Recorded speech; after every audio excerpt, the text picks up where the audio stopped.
मन जो बहुत टाइम से वीडियो एडिट कर रहा है या फिर एक प्रोफेशनल वीडियो एडिटर है और इवन इफ अगर बिगनर भी है तो उन लोगों को पता होगा कि क्लीन कट कितने इंपॉर्टेंट है एक वीडियो में, एंड स्पेशली वीडियो एडिटिंग में क्वालिटी इज मस्ट। और आई एम श्योर तुम लोगों ने ये वाली वीडियो तो जरूर देखी होगी जिसमें हमारे सब्जेक्ट के पीछे काफी सारी चीजें आती जाती रहती हैं। इसको कहते हैं बिहाइंड द डेस्क इफेक्ट। अब काफी लोग इसे रनवे एमएल या फिर कोई भी एआई टूल से कर लेते हैं लाइक अनस्क्रीन, बट उसमें एक छोटी सी प्रॉब्लम है जो कि पर्सनली मैंने फेस की है। जब से मुझे ये एरर आया है तब से मैं रोटोस्कोपिंग करने लगा हूँ। नाउ तुमने एक वर्ड सुना रोटोस्कोपिंग, जो भी बिगनर है उनको मैं रोटोस्कोपिंग बता देता हूँ। रोटोस्कोपिंग बेसिकली आफ्टर इफेक्ट में एक कॉन्सेप्ट है जिससे हम तुम्हारे सब्जेक्ट को उसके बैकग्राउंड से रिमूव कर देते हैं। ना अगर तुम कोई भी एआई टूल में अपना सब्जेक्ट डालोगे और उसको वापस से एक्सपोर्ट करोगे तो सबसे पहली बात तो वो 720p पे होगा, क्योंकि 1080 और 4K पे एक्सपोर्ट करने के लिए तुम लोगों को चाहिए प्रीमियम, जो कि आई एम श्योर किसी के पास नहीं है। और अगर तुम 720p पे उसको एक्सपोर्ट करते हो तो तुम्हें ये एजेस देखने मिलेंगी जो कि काफी ज्यादा लो क्वालिटी की लगती हैं, और जैसे ही तुम इसको अपने मेन सब्जेक्ट पे ओवरलैप करोगे ये काफी बेकार लगेगा। तो इसको अवॉइड करने के लिए और एक प्रोफेशनल लुक देने के लिए हम यूज करेंगे रोटोस्कोपिंग। ना तुम लोगों में से काफी लोग बिगनर्स हैं और जो लोग एक्सपर्ट भी हैं उनको ये रोटोस्कोपिंग वाला ट्यूटोरियल बहुत पसंद आएगा, क्योंकि इस ट्यूटोरियल में ना कि सिर्फ हम लोग सब्जेक्ट से बैकग्राउंड हटाएंगे बल्कि सब्जेक्ट के बहुत छोटे छोटे डिटेल्स लाइक हेयर्स और ग्लासेस वगैरह इन सब के एजेस को भी रिफाइन करेंगे। और सबसे अच्छी बात मुझे रोटोस्कोपिंग की यही लगी कि इसमें छोटी सी छोटी डिटेल लाइक हेयर्स भी रिफाइन हो जाते हैं। तो चलिए वीडियो को स्टार्ट करते हैं। तो रोटोस्कोपिंग करने के लिए मैं आफ्टर इफेक्ट का यूज करूंगा ऑफ कोर्स, क्योंकि आफ्टर इफेक्ट में काफी बढ़िया रोटोस्कोपिंग होती है ना। आफ्टर इफेक्ट में आने के बाद मैंने जो अपनी फुटेज शूट की थी वो इंपोर्ट की है। ये फुटेज मेरी एक सीरीज के लिए जो कि इंस्टाग्राम पे आने वाला है। और इफ यू आर समवन जिसने इंस्टाग्राम पे मुझे फॉलो नहीं किया है तो देखो ये वीडियो बंद करो, सबसे पहले जाओ जाके फॉलो करो, उसके बाद इस वीडियो पे आओ ना। इस फुटेज में तुम लोग देख सकते हो कि बैकग्राउंड और सब्जेक्ट दोनों ही सेपरेटेड है। एक प्लेन बैकग्राउंड लिया है मैंने जो कि सॉलिड है, ब्लैक कलर का है और सेपरेटेड लग रहा है। एक सबसे मेन बात है, यहाँ पे जो तुम्हें स्लाइडर दिख रहा है जहाँ पे फुल, हाफ, क्वार्टर ये सब लिखा है उसको फुल कर देना। बताता हूँ क्यों। अब सबसे टॉप पे जाओगे तो सेकंड लास्ट ऑप्शन दिखेगा तुम्हें ये वाला जिसमें ब्रश और एक बंदा बना है। इसको तुम लोग होल्ड करोगे तो तुम्हें ये दो ऑप्शन मिलेंगे, एक है रोटो ब्रश और एक है रिफाइन टूल। इन दोनों का काम हमें पढ़ने वाला है। सबसे पहले हम बात करते हैं रोटो ब्रश की।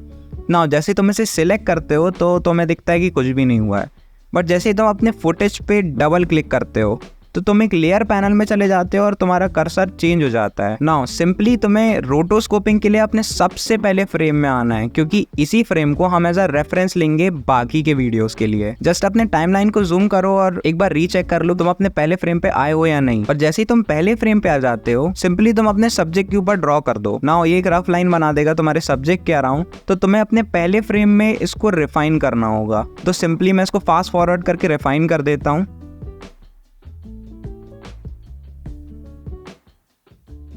और जो तुम एच दबा सकते हो जिससे तुम हैंड टूल पे आके अपने सब्जेक्ट को हवर कर सकते हो। लाइक मुझे अगर हेयर के पास जाना है तो मैं इससे हेयर के पास जा सकता हूँ। प्लस अपना स्क्रॉल व्हील यूज कर सकते हो जूम इन और जूम आउट के लिए।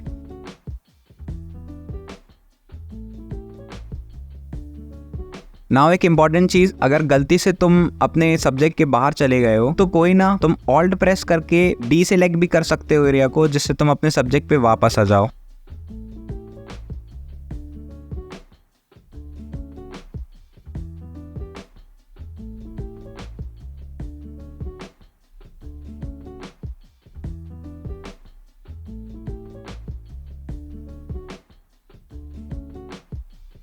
ना एक बार तुम्हारा सब्जेक्ट के अराउंड सारा एरिया कवर हो जाए फर्स्ट फ्रेम पे, उसके बाद हमें दूसरे टूल पे आना है जो कि है रिफाइन एजेस। अब जैसे ही तुम इस दूसरे टूल को सिलेक्ट करते हो तो हमें एक ब्लू कलर का पॉइंटर मिलता है। सिंपली तुम्हें जहाँ पे भी बहुत डिटेल में कट्स चाहिए वहां पे तुम अपने सब्जेक्ट को जूम करके इस ब्रश को ड्रैग करो।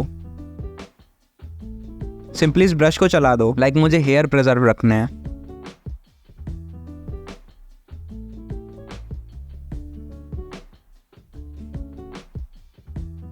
एंड ऑफ कोर्स मुझे मेरी बियर्ड भी प्यारी है।